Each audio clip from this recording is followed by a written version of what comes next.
Hi again and welcome. It's Diane Sharp. I'm the Director of Admissions for the Wharton MBA Program for Executives here in Philadelphia. With me today is Mirel Onakwube, who is an admissions counselor as well. Mirel will be taking your questions along the way, so feel free to post your questions that are related to the essay topic in the chat box that you see on your screen. And we'll also take some time at the end of the presentation to make sure everyone's questions are answered. All right, so the topic here being the essays piece of our application.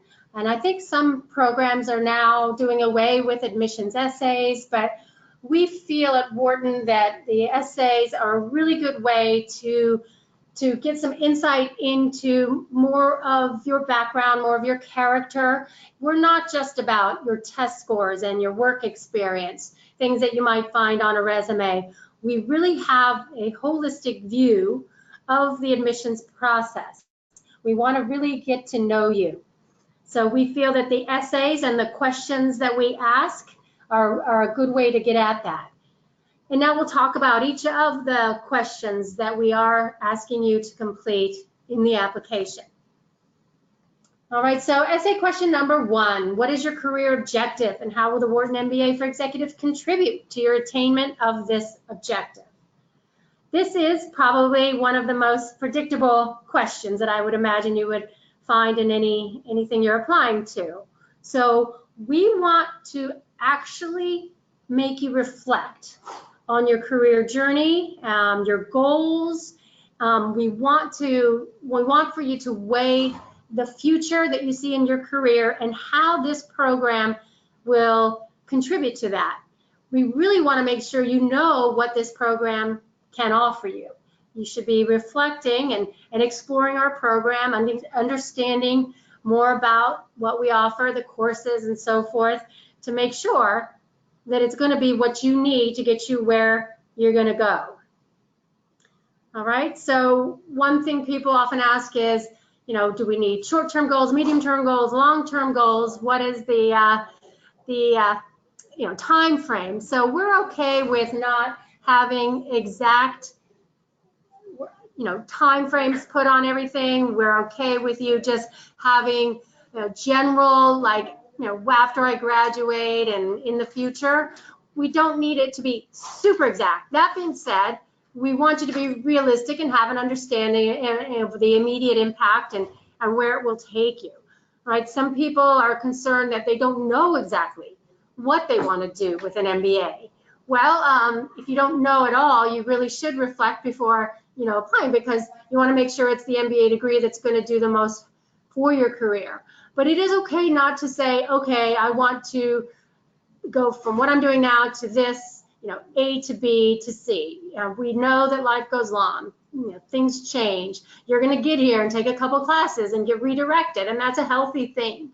But again, you really need to know in general terms what you want, that you show that you've reflected. We want to make sure that you're gonna get what you need out of a graduate program. Time goes really fast. The 2 years sometimes seems like forever when you're here, but it does go fast, and there is some time to look around, but not a ton of time. So reflect well, narrow it down, have a good idea, but be open-minded.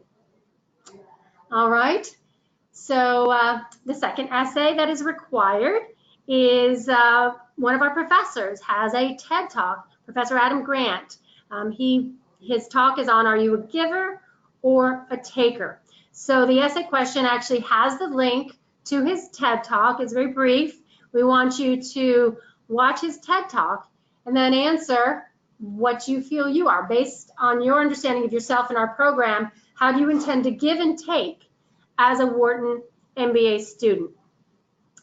All right, and as you watch the TED Talk from Professor Grant, I think you will see that people are both givers and takers. Nobody is all of one or all of the other, and sometimes it might be somewhere in between, and that's fine. Again, there is no right or wrong answer here, right? Everybody's different, and there shouldn't be a right or wrong answer, and hopefully Adam's talk will emphasize that. But we want you to realize that you're coming to an environment where there's going to be, your classmates are going to come from such a wide variety of backgrounds. You're going to have people from Wall Street, and if you're in the West Coast, you'll have people from LA and Silicon Valley and Seattle.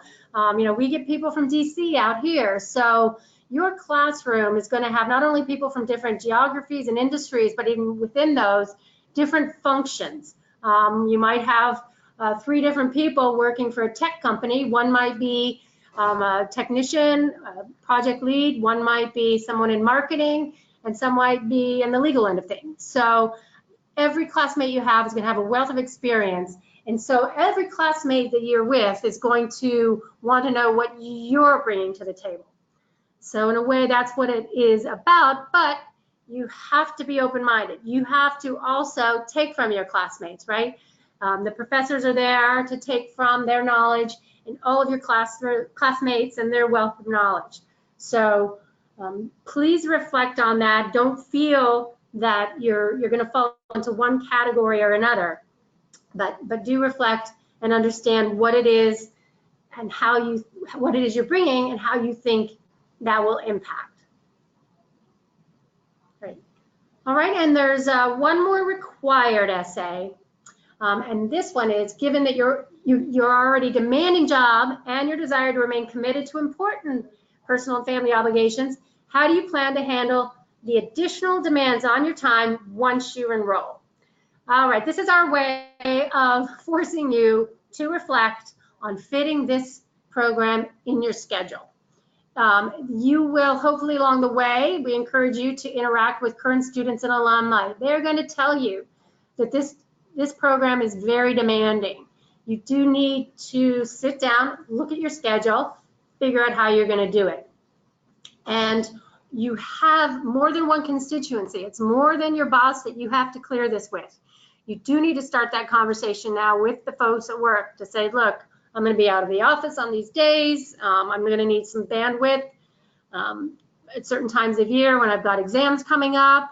And I've also, mapped this out and why it's worthwhile. But if you have, a partner and a family and other important people in your lives, you need them to buy in too.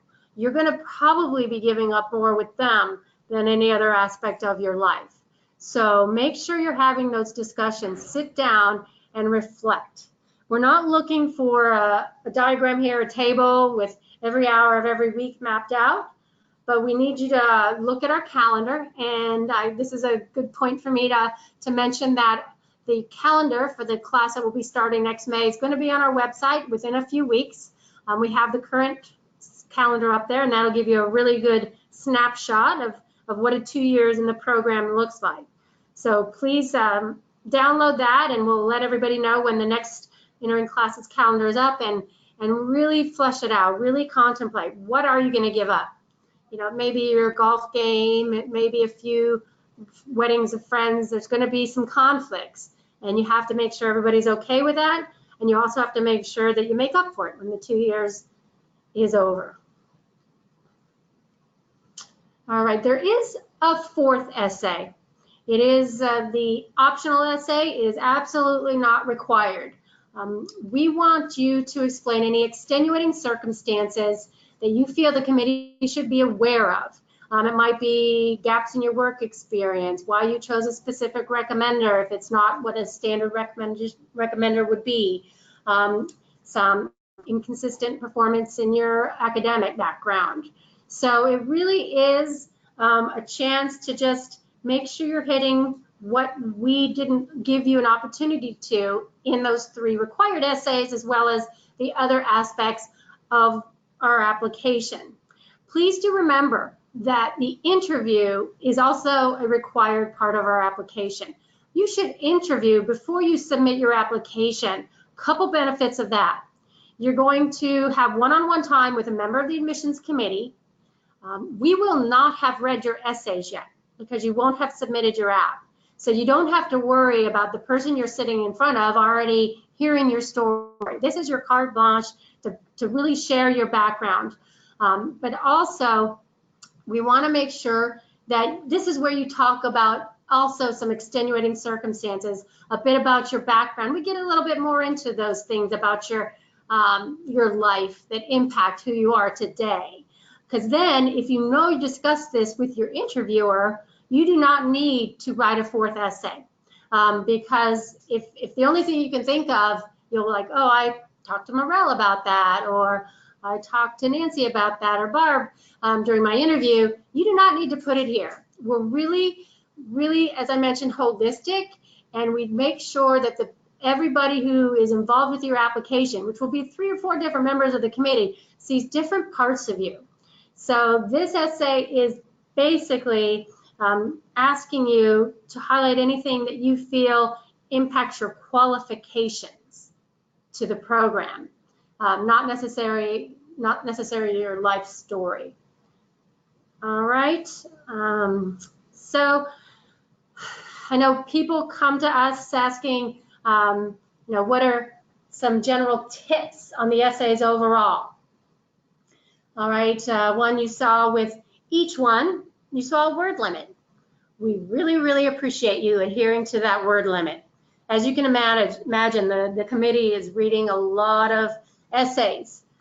So if you're just continuing to write because you feel like you should include this and this and this, you're going to want to step back and really think about fitting it into those word limits. Right. Another common mistake people have is their essays are over edited, and by that I mean they've written them and rewritten them and had friends and perhaps sometimes a professional look at their essays, and they may read perfectly. They may be Shakespearean in quality, but we don't hear your voice. I know that my colleagues on the committee and I much prefer to hear someone's voice through their essays and really get a sense of that person than to read something that is generic or just too polished, too snazzy, if you know what we're saying. So please, yes, have them edited, write them and rewrite them till you know they read well, but don't have those people who are proofreading it and editing it take out your voice. All right, a little error here and there, it's not ideal, but that's much better. At least then we know you wrote it, right?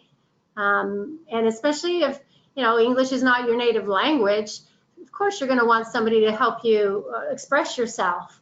But in a way, we'd love to hear, understand that it was you who wrote it. So having a few grammatical errors, absolutely okay.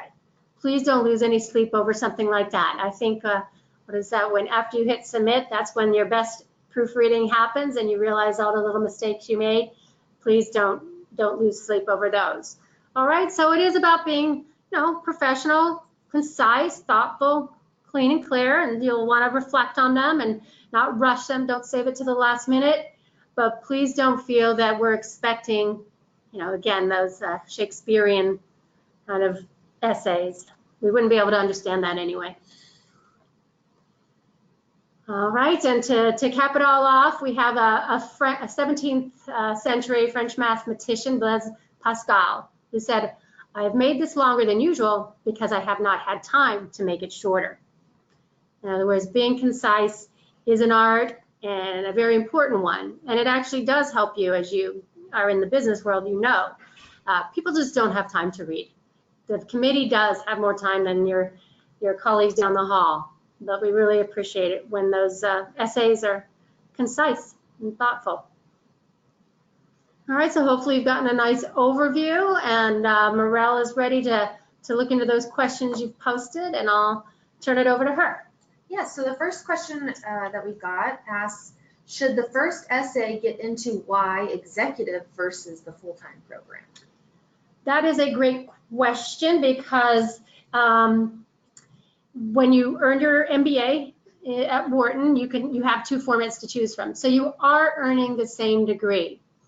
In a way, it's something that you can address very briefly, right? If you want to put it in there, you feel like it's not taking up any room in your essay because you're not up against that 750 word barrier, fine. But again, you're going to interview. You will interview before you submit your essay. It's going to be obvious then, right?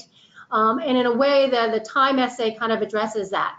But one common mistake is people say, well, I'm further along in my career and I don't want to jump off for 2 years and I have kids and a family, so that's why I need executive.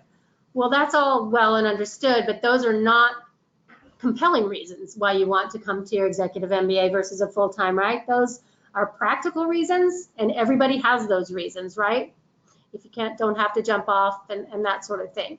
So only if it's going to be, the reason is going to be something providing clarity, you have the room for it, and you haven't already discussed it in your interview, because the interviewer will make sure they understand that you're applying to the right program. So interview well before the deadline. We're taking appointments now for interview appointments, excuse me.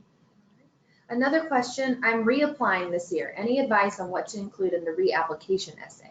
Perfect, yes. So some of you will be reapplying, and if it's just been 1 year, then you don't have to rewrite all your essays. If it's more than a year since you applied for the first time, you will want to start a fresh app. But if it was just last year and you were not successful, we're happy to have you back with us. And there is a reapplication essay. It is actually on the website. You'll have to scroll down further in the apply page, all the requirements where it lists the essay questions. You keep going and it'll say reapplication. So the reapplication question in short is, what have you done since we last heard from you? It is a carte blanche question. You can address many things. You could say, I got a more responsible position. I retook the GMAT. It can be a lot of things. It can be a couple things. So we don't have any expectations. Again, remember, you will want to re-interview when you reapply, and this is all going to be discussed there. So you don't need to include some of the very basic things. I think it's more for a year has gone by. I've had more time to think about it. It's really going to have a bigger impact. I'm ready now, and I've prepared myself. Kind of that higher level of discussion you want to have in your essays. So, so go ahead and look at the reapplication instructions on the apply section of our website and start contemplating that. So no need to rewrite the other four from the original application you have. All right, one more question. What are the most common mistakes you see in essays? Yeah, the mistakes that we have, they much reflect those tips that we just gave. We are very sensitive to people's voices being heard because it's important, but we also understand that some people are more natural writers than others. We don't want people to feel that they're at a disadvantage if writing is not their strength. And again, if your English is not your native language, you might feel at a disadvantage. So have them edited, have them looking good, have them fitting into the word count that we request, but don't over edit. All right, you're applying to business school where things should be concise and professional, not to a graduate degree in literature. So please feel confident in what you're saying and just make sure your voice is there. I always recommend to people, have people, yes, help you edit them, people you know are good at that sort of thing, but have one of your closest friends read your essay and ask them, does it sound like me? All right, do you still hear my voice? There are just way too many professional organizations out there willing to charge you to have your essays, to write your essays for you, basically, but they sound all alike to us. And when somebody's voice comes through, it really does make for a nice read for the admissions committee. All right. Good. So really appreciate you joining us today. We'll stay online for just another minute or two. If you have any other questions you want to post, we'll answer them via the chat portal. And if we don't get to it in the next couple minutes, we'll send out a spreadsheet, an email with a direct answer. So as you probably saw, we're really interested in hearing from you directly. If you have not had a chat yet, please definitely schedule a chat. You see the link right there in front of you. And I've also put the 2 email addresses, one for East and one for West, and the phone numbers. So whatever method is most comfortable for you. We want to hear from you. We can have a preliminary chat if you've already done that. we hope you're scheduling an interview, because we are looking forward to seeing everybody on campus on an upcoming Friday or Saturday, either in San Francisco or here in Philadelphia. Thanks, everyone.